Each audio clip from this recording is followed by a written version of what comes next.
Hello po mga ka-Inday, magandang araw po sa ating lahat.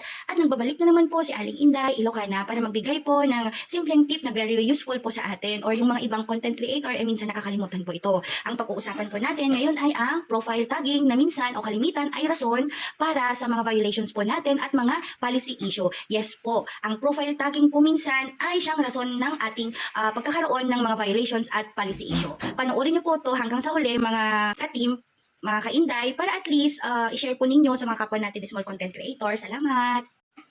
Panoorin niyo po ang video na to hanggang sa huli sa mga hindi po nakakaalam about sa profile tagging po. Salamat!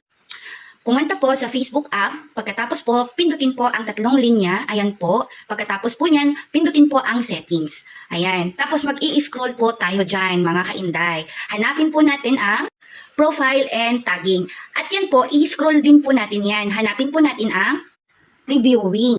At dito po sa reviewing, i-on po natin ang review tags people add to your post. I-on po natin yan. At review post your tag before the post appears on your profile po. I-on po natin yan mga ka-Inday ha. At sana po mga ka-Inday, nakatulong po itong simpleng tip para sa mga kagaya po naming baguhan sa mundo ng Reels at mga nagsisimulang small content creator. Please like, comment, follow and share po this video para po makatulong po sa iba. Salamat po!